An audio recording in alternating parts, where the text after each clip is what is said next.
Is the lighting okay? I think it is.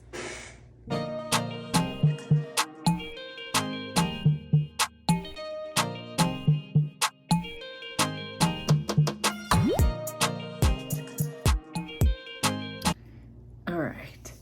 Welcome back to my channel. I don't know why I'm whispering. I don't know. So today is September 16th. It is a Saturday, and I just wanted to post my monthly weigh-in. So I will go ahead and do that right here, wherever it fits in the video. So I think, and I did not check, but I think I lost like 3 pounds this month, which is a little bit slower than I really wanted. I was hoping for something closer to like that 4 to 6 range. So like 1.5 pounds to 2 pounds a week, but there's been some shit going on. So let me update you, although not an excuse. And oh my God, the shadows under my eye, that is fantastic. I always have dark circles. Like my mom is like, oh, you look like your dad. Thank you. Which is fine. My dad was a good looking guy, so I don't really care about that. But so a couple updates for you for the basically like August, September. And I think kind of like what comes next, right? So weight loss going fine, slow, but still going in the right direction. Like I have been consistently losing weight, like probably between 1 pound and 1.5 pounds every week. Although there have been weeks where it's been more than that. Like it's been crazy, like, 2 pounds or whatever. But since I think, when did I start this? End of February, yeah? I was like 225 or 228. And now today this is from, the weigh-in is from a week ago at the gym. So it was like, I think 189.8 today. I was 188. Well, yesterday, I think I was 188. Today I was like 188.8, but that's just a normal body weight fluctuation. Yesterday was also a higher carb day. So, and also a lot of lower body work. So yeah, so that's where we are. I've started to dial things in a little bit, like very slowly, but very consistently kind of bring things down. Cause I have noticed that I, for whatever reason right now, have become a little bit more carbohydrate sensitive, meaning starchy carb sensitive. So like if I eat like sweet potatoes or rice, more like in the rice area, right, than like the potato. But if I eat that, then like my weight loss kind of stalls out. So it's something is happening with that. So so definitely watching carbs at this point. I do have a specific carb, protein, and fat goal now, which I started over the summer, like I think maybe 2 months ago, I forget, or maybe a month ago. I don't remember. Anyway, it's not important. So we are targeting those, because one of the other concerns that I have right now is for the last like 2 weigh-ins, my lean mass is in my like body fat mass is kind of, they're funky. Like they're, like my fat mass is up, but my lean mass is coming down. But here's the thing, it may or may not be accurate, because you guys all know how I feel about in bodies and the impedance like scales in terms of rate. It's not real. Like it's just like the law of averages, right? It's not real. The only way, right, to know for sure would be like hydrostatic weighing. Even the DEXA scans are not, there's some opinion about the accuracy of the DEXA scan as well. I think that is more accurate depending on who does it for you. Because I think I've shared this before where I've had those done by 2 different places. One, I went to UW in their sports medicine department and had it done, and it got a completely different reading than when I went to a private, like DEXA facility. And I'm not shitting on DEXA, but like, I just think it depends on the skill of your technician. Because the person that I saw like at UW at the hospital, like as a part of their sports medicine facility, that person is a radiologist, and I'm pretty sure the girl at the DEXA place is not, although I could have been wrong. She may, have had some kind of medical degree, although I don't recall that being the case. And so there's definitely a level, I think, of skill that goes into making sure like your body is in the appropriate position when they're scanning you, and then the quality of the DEXA scanners and all that stuff. But then obviously hydrostatic weighing is the most accurate probably at this point of, determining what your actual fat mass and muscle mass is. So anyway, so my numbers have been a little bit weird. It makes me a little bit uncomfortable because the last thing you want to be is skinny fat, right?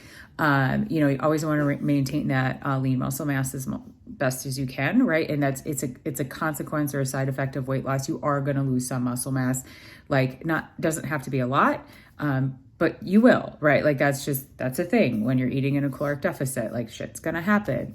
But the way that my last two check-ins with my coach have gone, they are both right in the middle, like of my cycle, right? So not in the middle of the month of the cycle, but right in the actual middle of like the week. And so that can also impact like body weight, like water weight specifically. It can, all the things. So it may or may not be accurate. It's not 100% accurate to begin with, but these readings may not be real. Going forward, I think I have a meeting scheduled with my coach again, like the first week of October, but then I'm going to see if we can switch it and maybe just get on a different cycle where instead of 4 weeks out, we can either do like a 2-week check-in or we'll do a 6-week check-in and then get in the different place than my cycle. So maybe, maybe that helps. Maybe it doesn't. Maybe this is real. And if it is, then we have to adjust like protein, to maintain as much mass as I can because my BMR is already really low and I'm sorry, but I like to eat and I would like to be able to eat more and not have to worry about like losing muscle mass. So that's where we are with that. But there are some fun things going on. So here's a cat update for you. My 17-year-old tabby cat Kitty had his 3-year anniversary on the 14th of his radiation treatment to treat his cancer. Average life expectancy for that type of cancer is 1 year, and Kitty is now 3 years out from his initial treatment. So we have far outlived our life expectancy. And there's a lot of things about Kitty that don't make sense. And I know that I've talked about Kitty in the past, but there's a lot of things about Kitty that are really unique and different. And I'm not just saying that because he's my cat, but for example, he became diabetic now like 7 years ago. So when he would have been like 10 or 11, maybe, he may have been, was he 12 at that point? Was it only 5 years ago? No, it had to be like 6 or 7 years ago. And so becomes diabetic. He goes on insulin. 6 months later, he was in remission. And then like 6 months after that, was it that long? Was it 6 months or was it a year? I forget. But like, anyway, after that, like, no, it would have been 6 months because that would have been like December of 17. And then in like the summer of 2018, after I'd had my rotator cuff surgery on my left side, Kitty was out of remission, back on insulin, and then he stayed on insulin at that time for almost a year. So in May, it was actually Memorial Day weekend of 2019. Kitty started to vomit, and I mean, it was crazy. And I was like, something's not right. And so I stopped giving him insulin, and then got him an appointment with his vet, and said, I was like, I think this is what this is. Like, I think he's in like going into remission and he's sick. And so, cause he kept throwing up, and that's not like Kitty. He's not a puker. And so, took him in, and they're like, oh yeah, no, his diabetes is in remission, but he has chronic pancreatitis, or had pancreatitis. We didn't know at that time that it was chronic. And I was like, great. We can all agree though, that it doesn't make sense that he's in remission, even though his pancreas isn't functioning properly. We all agree. It doesn't make sense. So that was in May of this year coming up in 2024. That was 5 years ago. And so he has been off insulin for 5 years. And for cats, that's pretty unusual. Usually they go in and out of remission once or twice, and then they're on insulin, and then that's it, right? Then they stay on it, right? And so, so he has that. So he's pretty unique.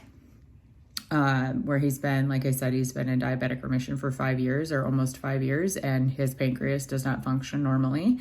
And then now with his cancer. And I, first of all, fully recognize that just because of his age, because he's 17, that things can change like super quickly. And like I've made my peace with that. I think he has made his peace with that as well. And he knows that, you know, I won't put him through anything just to keep him here a little bit longer for me. Like he knows that if the vet says, Karen, listen, like this is horribly wrong, and yes, we could treat it and make him comfortable, you know, or, you know, we could treat it, be super aggressive, you know, and, you know, like it buys you 6 months, you know, like he knows that like we're not going to do that. And it's not because I don't want to. It's just simply like a selfish thing, right? Like I wouldn't want him to sit here and suffer and linger just for me. And so he knows that too. So, but he is doing great. And he's trying to tolerate his little brother as best as possible, because Bear Grylls is annoying. We know he's annoying. But yeah, so things are going really well. And then also Bear Grylls is going to get neutered. Kitty has the house to himself for the entire day. He's looking forward to it. He's super excited. But yeah, so going through that with the cats, like weight loss is going good. I did have a little bit of a setback with my knee. So I have a knee surgery almost a year ago. It'd be November, it'd be a year.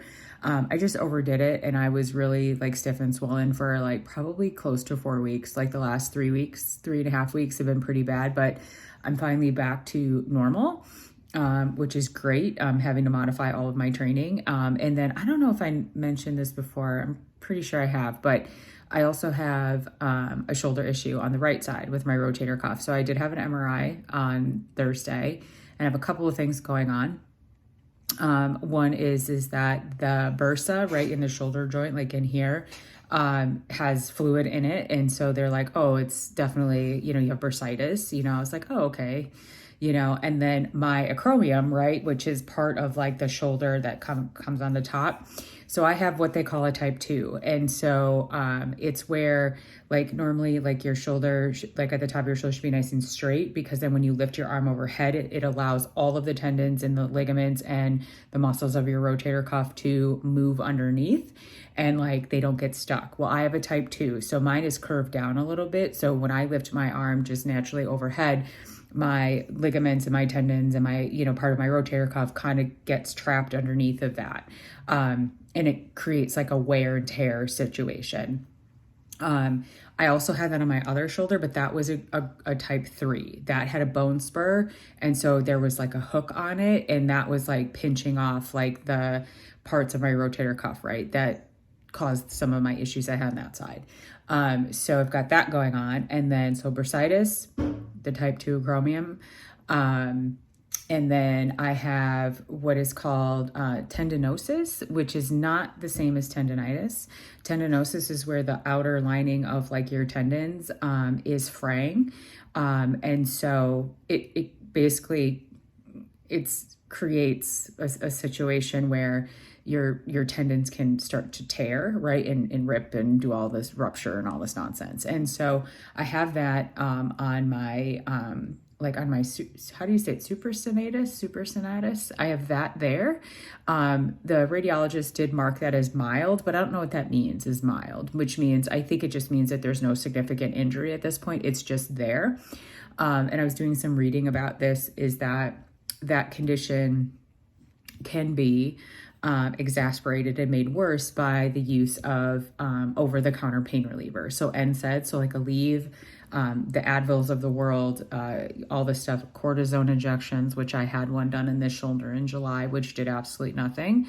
And so I take NSAIDs for my knee pain, right? You know, just to keep my knee feeling good. And, you know, because I have like arthritis there now and all this bullshit, right? You know, my cartilage is jacked, right? So it's like I have bone on bone, like pain and stuff. So I do take NSAIDs like orally, and then I also have like a cream, or I think it's technically a gel that's got NSAID in it, and that you can just rub right on your knee joint, and it feels fantastic. It's a nice topical like pain reliever that just goes to the skin, and that could potentially be exacerbating that problem, which is like, fuck me, right? Fuck me, like, great, you know. And then I do have a small tear on the I don't even know how to say infraspinatus. I don't know, but I do have a small tear at the insertion point of like part of my rotator cuff. And so I have a follow-up on Tuesday with my surgeon, who's the same woman who did my knee surgery. And I think I've mentioned this a million times. She also is a CrossFitter, so she understands like what I'm doing to my body. But like the tendinosis, for example, is effectively caused by chronic overuse. And what's that? What is that? Who knows what that is? Like, I don't do that. She's not going to tell me to stop lifting weights. Like, let's get that clear right now. That's not going to happen. But right, you know, but one of the things I have a lot of questions for her is, what part of this is causing the issues that I'm having? Right? Like, so I think the bursite, like the bursa being inflamed up here, I think is causing the anterior delt pain, which is the pain that I have. That's right here. I think the tear in the cuff is causing my armpit pain down here. I don't know if I told you guys this in my last video or not. I may not have, because I don't remember when this happened. But I was deadlifting, and I'm going to say some numbers here, but please don't compare yourself to me, because everybody's experience with weightlifting is relative. I was deadlifting. It was not even that heavy. So it was about 260 pounds. And I was able to lift it, right, like off the floor. And my arm feels tired, like chronically under fatigue. Like just sitting here talking to you, this arm feels very tired. I'm like, God, it's just so tired. Like there's this fatigue sensation. And there's also a sensation that I have to like push it back. And like, I want to like move my scap and like get my scap feels out of place, you know? And I'm just like, like all the time. I just want to do that all the time. Right. And then I also have some compensation going on right now. So my traps are really lit up. Is this one side. Right. So anyway, but back to the deadlift. So I was deadlifting about 260, and we were working on eccentric movement, right? So you stand it up and you don't just let it go or drop it to the floor. You know, you have to like kind of ride it back down to the floor, right? Nice and slow. And I could not do that. It was so painful, like, and it was my armpit that was painful. And I have never experienced that before. I did not even experience that with my rotator cuff issue that I had on my other side. Now, understand that my rotator cuff on the other side was not torn. It was just loose. And so I suspect, right, that I have this small tear that's there in the whatever it's called. I've got the tendinosis, which is from overuse, which is from training, flat out, probably, okay. Like, however, I only train once a day, and it's an hour, and it's not always overhead. So I don't get that in my mind. That doesn't make a ton of sense, but okay, whatever. And bursitis, right? But I also think my cuff is probably loose. And I think that's where the fatigue is coming in. But I have lots of questions, you know, like, why does my armpit hurt? Why is my arm so tired? Like, why does my anterior delt hurt right here? Like, why is this sore? Is that, you know, like what is causing all of the things?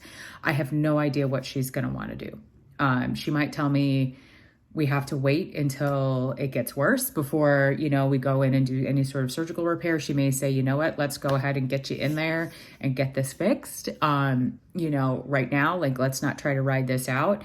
You know, it might just be, you know, PT. And we do have some sport specific PT places here. I'm very fortunate to live in a city that's large enough that has that. However, it's not covered by insurance because it's private. And so like I'd be paying out of pocket for that, and it's very expensive. And so it's like hundreds of dollars for sessions, you know. And so I do have some money in my my HSA, which I generally use for dental work, like in case I need a crown or cavity or, you know, whatever. That's not covered by my dental insurance, but I might end up using that for PT. And so I've got that going on. So It's been crazy. But my initial MRI that I had scheduled a month ago after I got back from the CrossFit games got denied by my insurance company, but we were able to what I did is I went to PT like in network, right? I didn't go to sports specific PT, but I went to PT in network and did like 6 sessions, and then they approved it. So I was really grateful for that. So oh my God, insurance is such a scam.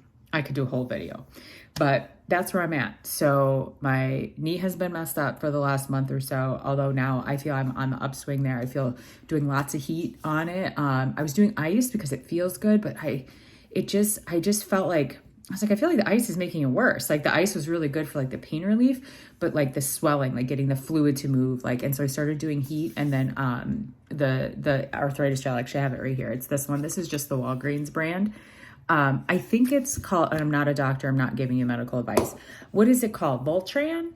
Vol something like that. That's the same, basically the same thing as just a gel NSAID. Been using that on my knee, which does help with swelling and pain.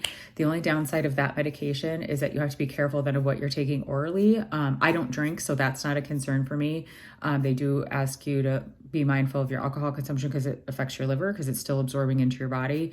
You know, and then you can only use it, I think, for 3 weeks. And then they are like, oh, you shouldn't be using it every day, you know? And so, but it's worked really well. So, yeah, so I've been really happy with that. So I kind of got a lot going on. Oh, and then I have to travel for work in 2 weeks. And so not looking forward to that. It's a little stressful. Not the traveling part, like the client meetings, because I always worry that I'm going to fuck it up. So there's that. But anyway, so there's your update. Sorry, this is way longer than I thought it was going to be, but I appreciate you being here. If you are here, or I'm talking to myself, I'm not sure, and that's totally fine as well. But things are moving in the right direction. I do have a goal of getting to like 160. That is 28 pounds away from where I'm at right now. We're just taking it 1 month at a time. Yeah, we're just going to work with what my body gives me. And if I end up having shoulder surgery, that's going to change a lot of things for me in terms of my activity for the next few months. So I have a lot to think about and stuff. And yeah, but anyway, so other than that, things are going good. The weather's beautiful. It's fall, almost. It is football season. We're very excited. Sorry about Aaron Rodgers. That's awful. Those poor Jets fans cannot catch a break. But yeah, other than that, that's all I got. I hope you're having a fantastic day, and I'll see you again soon. All right, bye.